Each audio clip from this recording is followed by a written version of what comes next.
Assalamualaikum warahmatullahi wabarakatuh. Waalaikumsalam. Selamat datang di Ruang BK, Bincang Kehidupan. Ya, dengan Bapak Mubadi, narasumber kita hari ini. Bapak, hari ini sehat, Pak? Dalam keadaan sehat? Alhamdulillah sehat. Sehat. Walafiat. Sehat luar biasa, Pak ya. Luar dalam. Sehat luar dalam, luar biasa. Jadi hari ini kita kedatangan narasumber kita, Bapak Mubadi SPDI. Selaku Kepala Sekolah Madrasah Aliyah Al-Husna Darussalam, beliau juga salah satu alumni dari madrasah ini. Yang membuat menariknya adalah alumni yang menjadi pimpinan madrasah. Ya, kita langsung bertanya kepada Pak Mubadi. Bapak dulunya itu pindahan atau memang real asli dari Madrasah Aliyah Al-Husna Darussalam? Sebelumnya Assalamualaikum warahmatullahi wabarakatuh. Waalaikumsalam warahmatullahi wabarakatuh. Sebenarnya memang kami real dari sini, sekolah dari MTS dan melanjutkan ke Aliyah Al-Husna Darussalam. Kalau asal usulnya dulu ya kita mengikut orang tua dari transmigrasi tahun 81 kalau tidak salah itu tran ke Mukijaya. Akhirnya sampai sekarang. Tahun berapa itu transmigrasi? Dari Jawa kemari atau dari mana, Pak? Atau dari Sumatera, dari Sumut sana atau dari mana? Dari Jawa, Jawa Timur di Banyuwangi, kami tran orang tua tahun 81. Saya itu masih belum sekolah, belum tahu apa-apa, ibaratnya masih ya, belum sekolah, kecil. Tahun 81 kemari. Baik, Pak. Bapak tadi kan saya sebutkan di awal tadi menjadi salah satu alumni di Madrasah Aliyah Al-Husna Darussalam ini. Kalau boleh tahu nih Pak, pada tahun berapa dulu Bapak menjadi alumni di madrasah ini? Atau angkatan keberapa? Itu bisa diceritakan. Baik. Kalau alumni itu sekitar tahun 98 itu kami sudah lulus dari Aliyah Darussalam. Dan kalau masalah angkatan, saya alumni kedua di Aliyah atau angkatan kedua. Jadi anak kedua dari Aliyah Yausda ini. Nah, pada waktu itu ya keadaan sekolahnya sudah luar biasa. Luar biasa dalam segala hal. Kita masih merintis. Kami mulai masuk. Jadi kelas 3 itu belum ada. Dari cerita sebelumnya itu Pak, dari Bapak Al-Kapis Tikno kan menceritakan nih tentang Madrasah Aliyah Al-Husna Darussalam berdiri tahun 94 ya kalau nggak salah Pak ya. Itu masih atap beratapkan nipah, berdindingkan kayu. Di tahun Bapak sekolah ya, angkatan kedua itu dindingnya atau atapnya apakah masih kayu Pak? Kalau boleh tahu Pak. Ya pada awal kami sekolah, saya sekolah di Aliyah ini memang masih sama. Atapnya masih pakai kayu, atap alang-alang, dan lantainya itu masih pasir biasa tanah. Ada satu mungkin kegiatan kami, kegiatan yang kurang efektif lah menurut saya. Jadi waktu istirahat itu kalau di lokal, kalau di lokal duduk di meja kayak gini, kaki itu di tanah sampai berlubang itu, bikin lubang sama kaki diem-diem. Jadi Itu waktu lantai. waktu belajar nih, misalnya kan tadi lantai masih tanah Bapak ceritanya. Waktu belajar mungkin masih udah pakai sepatu Pak zaman itu atau belum? Ya, Udah pakai sepatu. kalau Itu sepatu tetap. itu gimana jadi warna sepatu ya kalau memang dari cerita Bapak tadi itu kata mancal-mancal tanah sampai tanah itu berlubang itu ada cerita lucu pasti di situ tuh Pak. Ya, kalau sepatu kan sama sebenarnya peraturan itu sama sampai sekarang. Ya Caranya betul. memakai sepatu hitam, kaki putih. Jadi kalau pakai sepatu ya udah jelas kalau kena pasir ya jelas kotor. memang keadaannya kayak gitu. Tapi asik sekolah di Alia. Pada tahun Bapak pertama kali menjadi angkatan di Madrasah Alia Al-Husna Darussalam, kalau boleh tahu ada berapa siswa-siswi pada angkatan Bapak saat itu? Pada alumni kedua itu yang tamat itu hanya 8 orang yang sampai menamatkan dari aliyah lulus itu 8 orang. Kalau awalnya dari kelas 1, awalnya dari kelas 1 itu masih ada 12 kalau nggak salah. 12. Iya. Sampai di kelas 3, berarti tinggal 8 orang sampai tamat, Pak ya. Itu dalam angkatan Bapak yang 8 orang tamat itu kan. Kalau Bapak nih kan jadi kepala sekolah. Nah, kalau boleh tahu nih kalau masih Bapak ingat, teman-teman Bapak tuh sampai sekarang komunikasinya masih lancar kah? Atau gimana? Kan bisa ceritakan, oh sekarang saya jadi ini, jadi itu, jadi ini, jadi itu, tuh bisa diceritakan Pak. Dari 8 angkatan ini kan menarik nih Pak untuk diceritakan kepada eh, apa penonton kita di luar sana. Kebanyakan angkatan kami atau 8 orang alumni dari aliyah ini yang kami ketahui 8 orang ini itu tidak banyak yang saya ketahui secara pasti karena keberadaan mereka itu sekarang sudah jauh. Ada yang dulu dari Batubara atau dari Medan, akhirnya kembali lagi ke sana. Ya lebih banyak tidak tahu komunikasi lah, nomor HP-nya sekarang nggak ada. Tapi ada yang tahu, yang dekat, yang sekitar-sekitar sini di Bantean pun ada. Itu alumni udah jadi pegawai negeri rata-rata.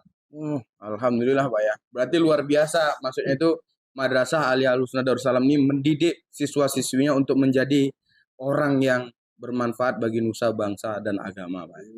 Kalau boleh tahu nih kan Pak, saat ini kan Bapak menjabat sebagai kepala sekolah. Nah, dari tahun berapa dulu Bapak ngajar di Madrasah Alia Al-Husna Darussalam? Kalau kami mulai ngajar di Aliyah Al-Husna Darussalam itu tahun 2003. Tahun 2003. Tahun 2003 saya mulai masuk di Aliyah itu sekitar akhir-akhir tahun 2003. Awalnya setelah saya lulus dari kuliah itu sebenarnya kami dulu ingin refresh, tidak mau ngajar dulu santai. Pengennya. Tetapi keadaan yang menuntut harus mengajar, akhirnya kami mengajar ya tahun 2003 itu. Mungkin beberapa bulan dari kami wisuda, akhirnya langsung ngajar di Aliyah. Awal mula mengajar itu kondisi Madrasah Alia Al-Husna Darussalam ini apa memang sudah banyak dari dulunya bangunan-bangunannya atau memang semaju inilah Pak madrasahnya. Boleh diceritakan tuh Pak.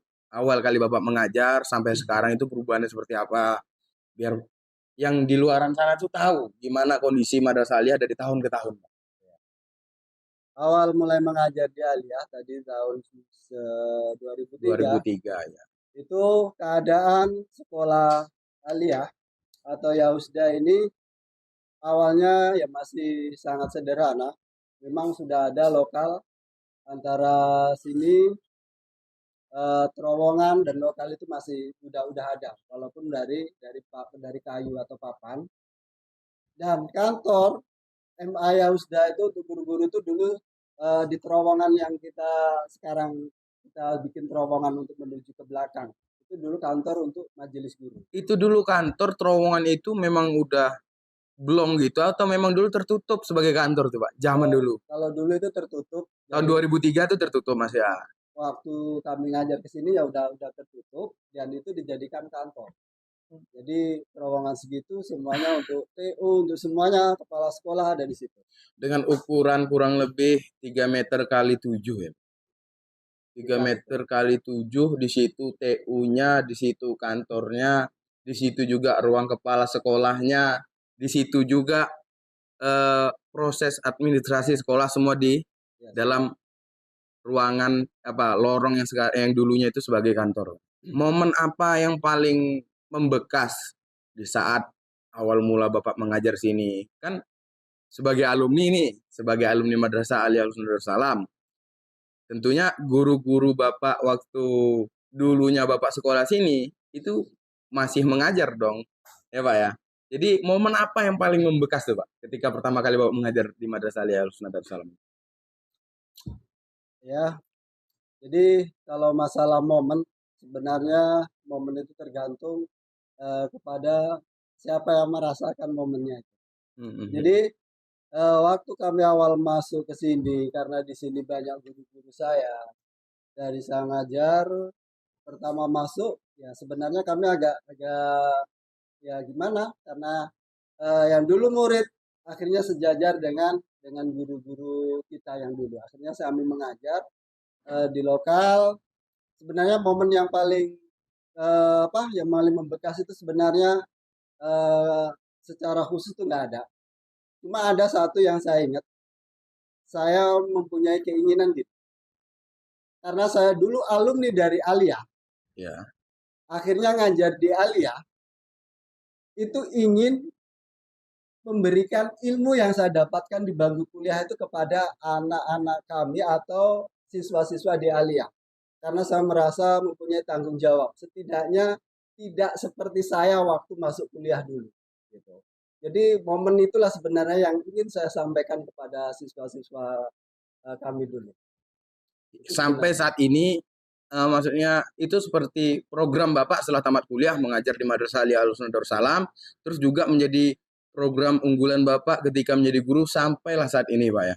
Eh, Kalau boleh tahu kan tadi saya sebutkan Bapak ini salah satu narasumber dan juga sebagai kepala sekolah Madrasah Alia Al-Husna Darussalam. Pada tahun berapa Bapak menjabat sebagai kepala sekolah Madrasah Alia Husna Darussalam? Kalau boleh tahu, kalau boleh diceritakan, monggo diceritakan. Sebenarnya kalau jadi kepala sekolah itu akhir tahun 2002, itu sekitar tanggal 3 November kalau nggak salah ya. Itu kami resmi diangkat jadi kepala sekolah di Alia. Tahun-tahun itu kami mulai menjadi kepala sekolah lah. Kan Bapak menjadi alumni tahun 98,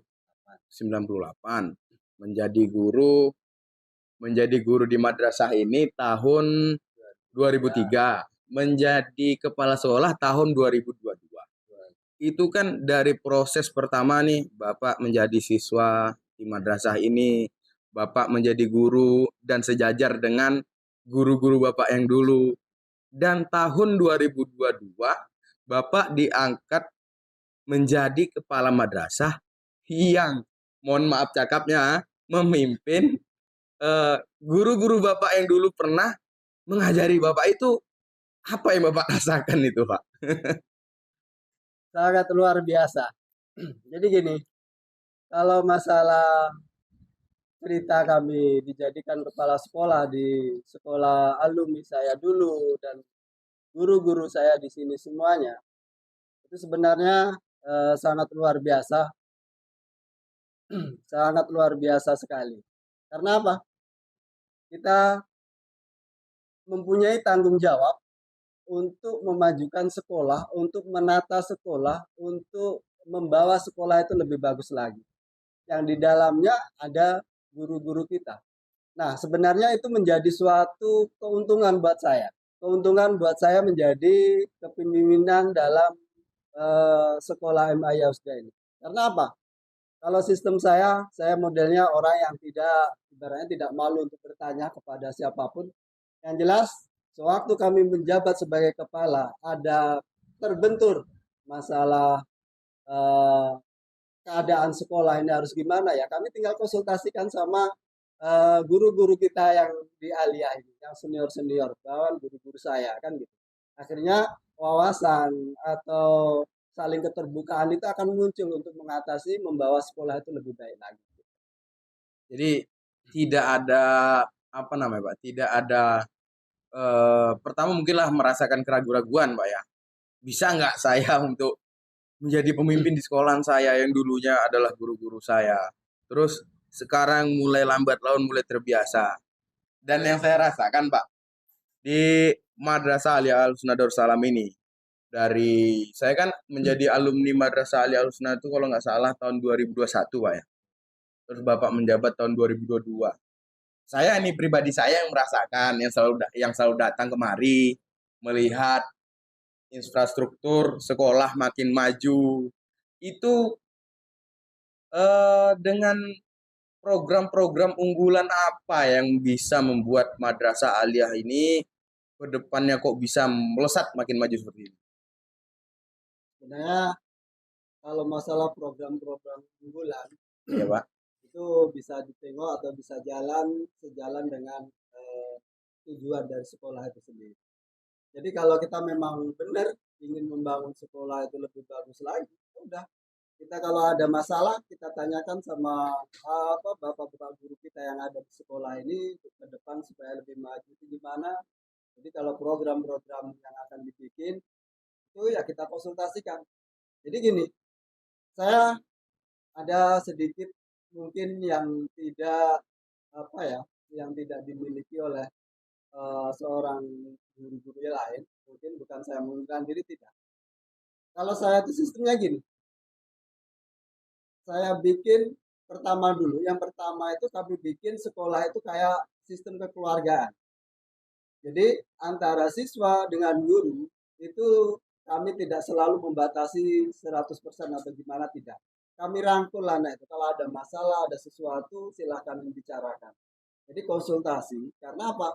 Karena sekolah itu adalah salah satu orang tua kedua anak. Jadi kita harus dekat. Jadi kalau melakukan program apapun di sekolah, kita harus selalu pendekatan sama anak.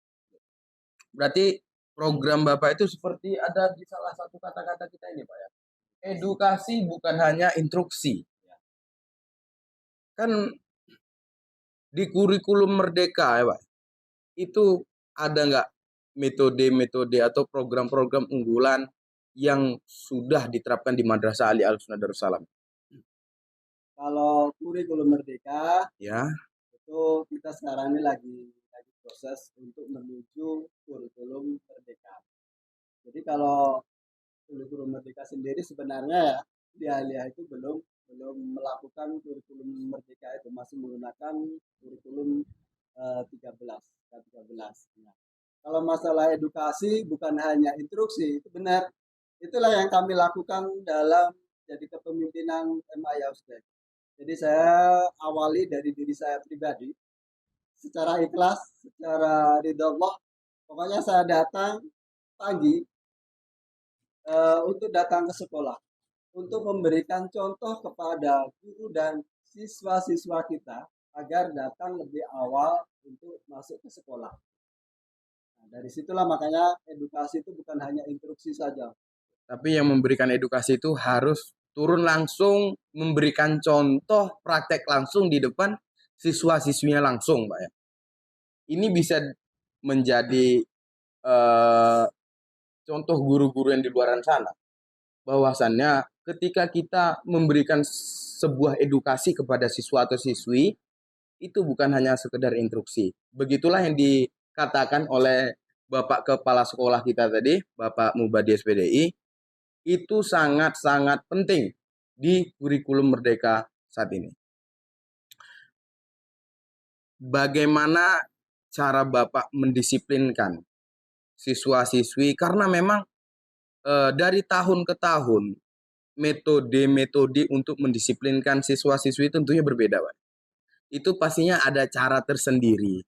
Karena Bapak selaku kepala madrasah, mungkin Bapak ada metode tersendiri untuk mendisiplinkan siswa-siswi kita. Baik, sebenarnya kalau metode itu sebenarnya hampir sama. Di situ ada peraturan, datang jam sekian, pakai seragam, sesuai dengan hari apa dan seterusnya. Sebenarnya itu sekolah manapun sama. Jadi kalau pribadi saya khususnya jadi kepala sekolah itu selalu mengadakan pendekatan dari anak. Saya selalu memberikan nasihat itu dari hati ke hati. Kalau udah dari hati ke hati biasanya tuh anak akan lebih mudah menerima karena menurut dia itu memang masuk di pemikiran dia. Sampai akhirnya ya udah anak akan mengikuti. Nah, dari situlah makanya kami awali tadi sudah saya katakan, saya ikut datang duluan lebih awal. Sebelum anak-anak itu datang, kami sudah datang duluan ke sekolah untuk memberikan contoh itu. Nah, baru ada peraturan-peraturan, anak yang terlambat ya pasti kita akan panggil. Tujuannya apa? Memberikan perhatian kepada anak murid kita yang terlambat dalam sekolah atau berangkat itu sudah terlambat, kita panggil. Ada apa? Kok bisa terlambat? Alasannya kenapa? Itu aja. Nggak perlu langsung kita marahi dan seterusnya. Lebih mengadakan pendekatan dulu. Berarti dari yang apa Bapak ceritakan tadi, terkadang yang membuat siswa-siswi itu degil bukan hanya tentang watak dia, Pak, ya. Terkadang juga ada masalah yang ada di keluarga atau masalah di luar. Itu dibawa ke sekolahan. Itu selaku kepala madrasah untuk mengetahui siswa yang sekiranya ini ada masalah atau dia kayaknya memiliki beban yang berat, itu gimana melakukan pendekatannya? Karena kan tadi Bapak cerita melakukan pendekatan ya kan kepada siswa-siswi itu.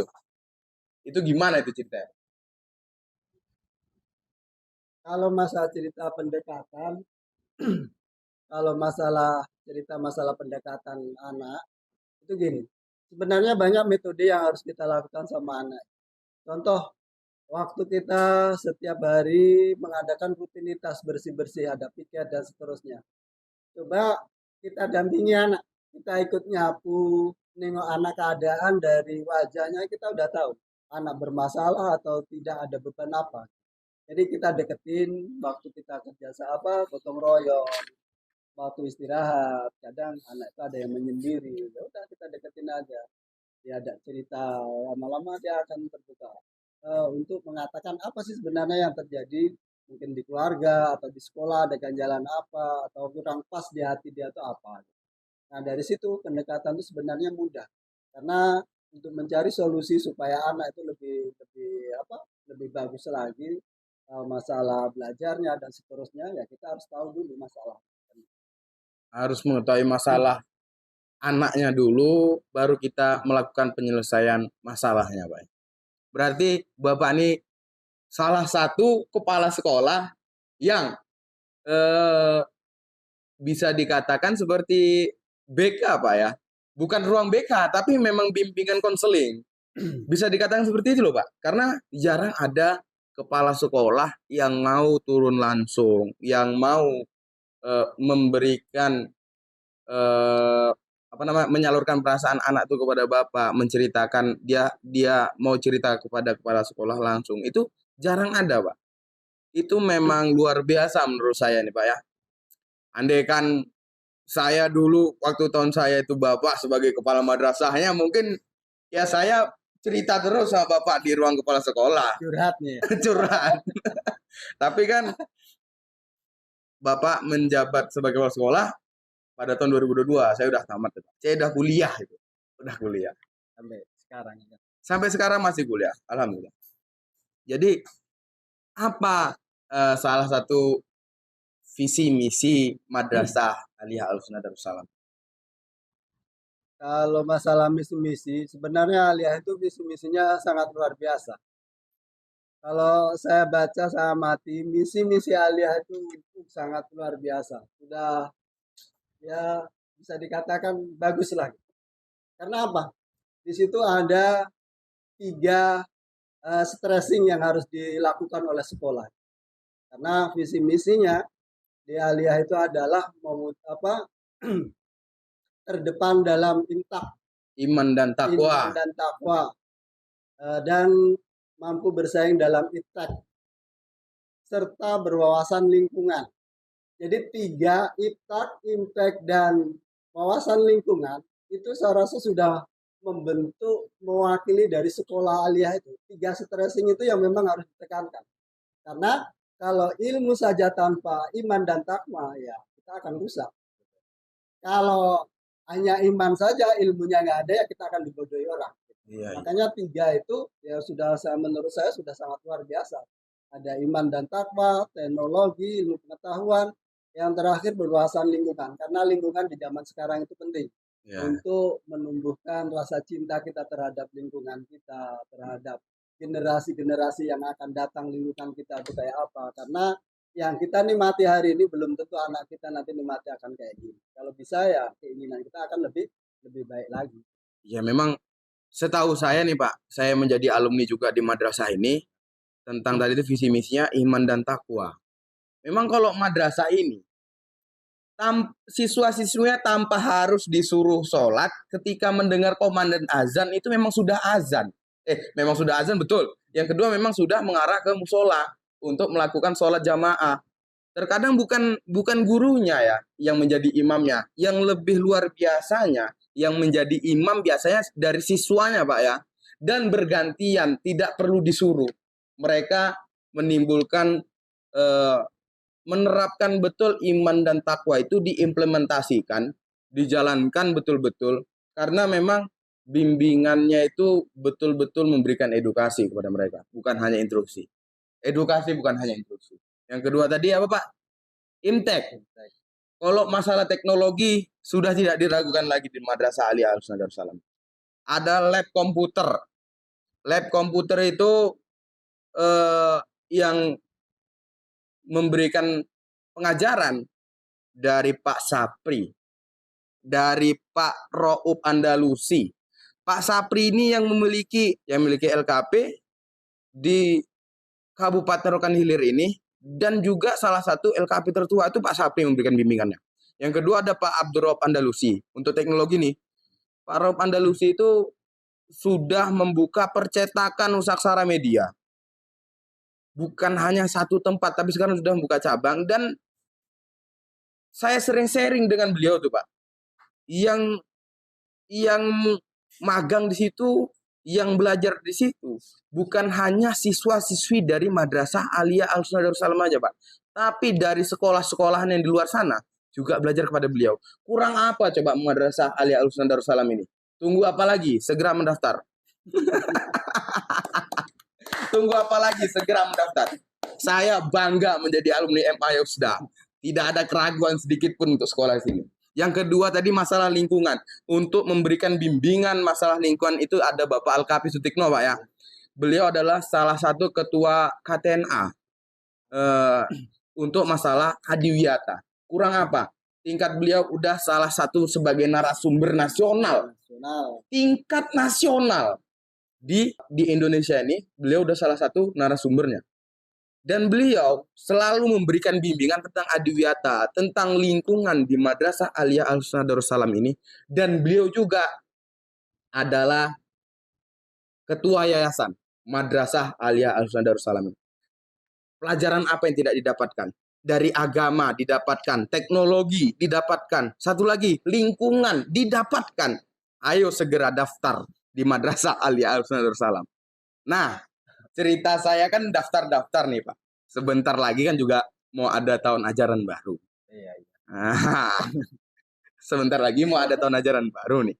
Kalau boleh tahu Pak, biasanya syarat-syaratnya itu sulitkah atau memang ada syaratnya yang menjadi anak-anak tuh tertarik kemari? Apa itu Pak? Biar kita ceritakan di ya sudah studio kita, di ruang BK kita, bincang kehidupan bukan hanya tentang membincang-bincang tentang kehidupan kita juga Pak, tapi tentang memajukan madrasah kita ini. Kalau masalah Syarat. syarat balas pendaftaran di Aliyah Al-Sunnah Darussalam itu sebenarnya ya hampir-hampir sama aja sama sekolah-sekolah yang lain. Ya intinya tidak jauh berubah lah. Namanya pendaftaran apa yang dibutuhkan di sekolah itu ada, ya tentunya ada semuanya, ada formulirnya dan seterusnya. Cuma itu syaratnya. Jadi kalau masalah keinginan anak mau sekolah itu sebenarnya ya dari hati. Kalau memang nggak dari hati, dari mau ke aliyah itu ya mungkin akan susah sekali masuk aliyah. Karena sekarang itu banyak orang mengatakan sekolah swasta ya itu ketinggalan dan seterusnya kan gitu. Karena katanya tidak bisa kemana-mana, tidak bisa jadi ini dan seterusnya. Nah, sebenarnya itu sudah menjadi salah besar. Itulah mendasari anak mengapa kurang berminat di sekolah. Kalau anak yang berbondong niat ke sekolah di Alia, pasti udah tahu itu semuanya.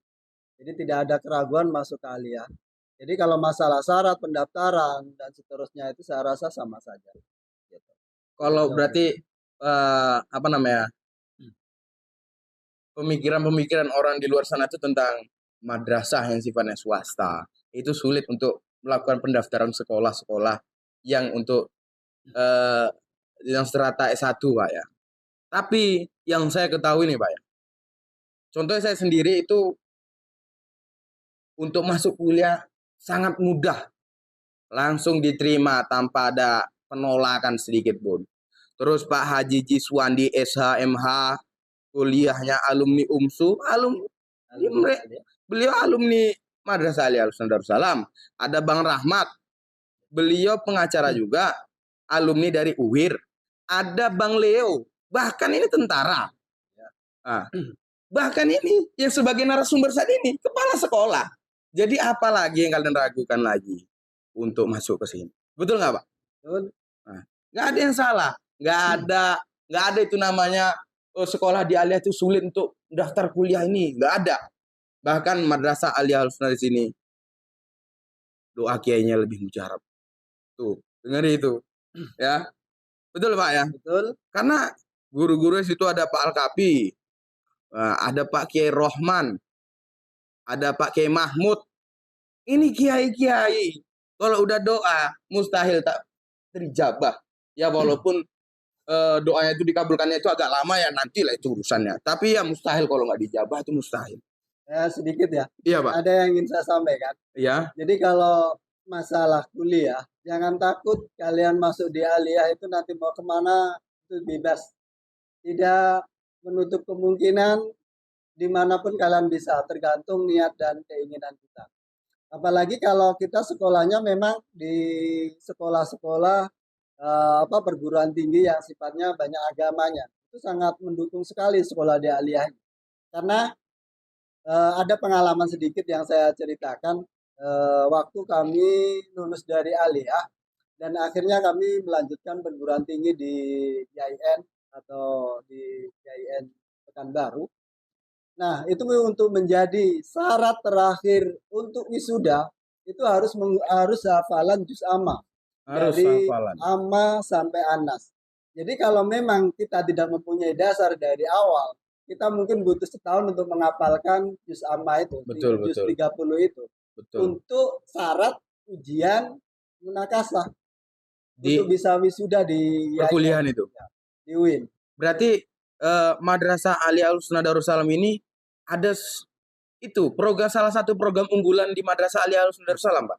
Untuk menghafal juz 30 itu tadi, Pak.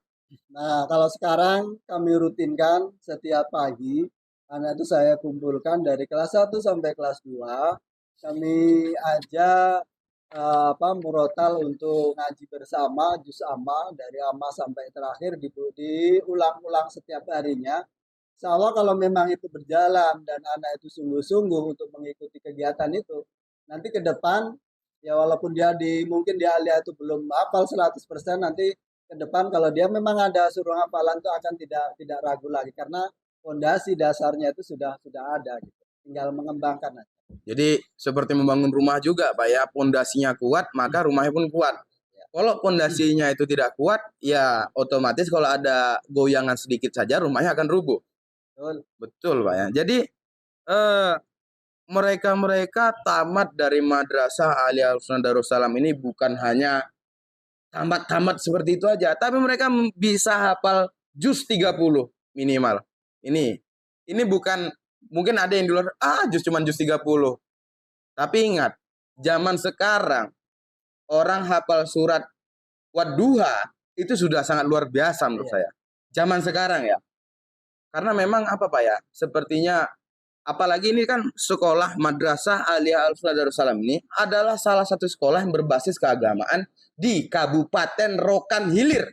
Nah, ingat, di Kabupaten Rokan Hilir, sekolah Madrasah Alia Al-Husna juga salah satu sekolah tertua. Keramat loh. Maka daftarkan diri Anda, anak-anak SMP, anak-anak MTS. Jangan ragu. Saya nih contohnya, bisa menjadi host di Ruang BK. Beliau alumni juga bisa menjadi kepala sekolah. Ada yang nggak kenal Pak Haji Ji? Beliau juga sebagai alumni. Ada yang nggak kenal Bang Leo? Beliau juga sebagai alumni. Dan masih banyak alumni-alumni di luar sana yang sangat luar biasa yang bisa kalian jadikan contoh. MA sudah luar biasa. Sangat luar biasa, Pak. Saya pokoknya nggak ada keraguan lah untuk misalnya besok saya punya adik atau punya keponakan atau punya anak. Punya anak. Jadi saya punya anak, Pak. Nikah aja belum, macam mana itu? Ya itu untuk ke depan. Untuk ke depan, pasti saya masukkan sini, Pak. Planningnya udah ada. Apalagi di Madrasah Aliyah Al-Husna Darussalam ini juga kerjasama dengan salah satu pondok pesantren, Pak ya. Di apa? Memang berdekatan satu komplek, Pak ya. Di pondok pesantren Salafiyah Asafiyah yang langsung pengasuhnya itu Bapak Kiai Abdullah Nawawi SPDI dan Bapak Kiai Abdurrahman Tasrif. Luar biasa. Beliau adalah kiai-kiai luar biasa yang ada di Kabupaten Rokan Hilir, dan Kiai Abdurrahman Tasrif nih salah satu kiai tertua. Beliau memiliki beberapa murid, contohnya Pak Kiai Suprijal, Pak Kiai Nasri, termasuk Pak Kiai Abdul Rauf. Nah, itu kiai-kiai yang luar biasa, dan gurunya itu Pak Kiai Abdurrahman Tasrif. Jadi jangan ragu lagi. Mondok sambil sekolah di Madrasah Aliyah Al-Husna Darussalam. Dan misalnya kalian pengen sekolah dari yang rumahnya jauh, misalnya di Dumai, sekarang ada juga yang dari Dumai, Pak ya. Dia mondok. Misalnya rumahnya jauh, nggak pengen mondok, pengen sekolah, Madrasah Aliyah Al-Husna juga memberikan memberikan asrama, dan kalian bisa langsung hubungi nomor yang tertera di bawah ini nanti. Oke? Baik, Pak. Mungkin pertanyaan kita sudah sampai di sini. Kedepannya lagi, kalau kita bisa berjumpa lagi, kita bisa masuk di ruang BK ini lagi. Bincang kehidupan, Pak. Saya sangat berterima kasih juga kepada Bapak memberikan ruangan di sekolahan Bapak untuk kita semua. Konten ini untuk kita semua, untuk pembelajaran kita semua. Jadi kita sekali lagi jangan ragu untuk sekolah di sekolah swasta, jangan ragu untuk sekolah di Madrasah Aliyah Al-Husna Darussalam. Mungkin saya kalau ada tutur kata yang salah, saya mohon maaf yang sebesar-besarnya, Pak.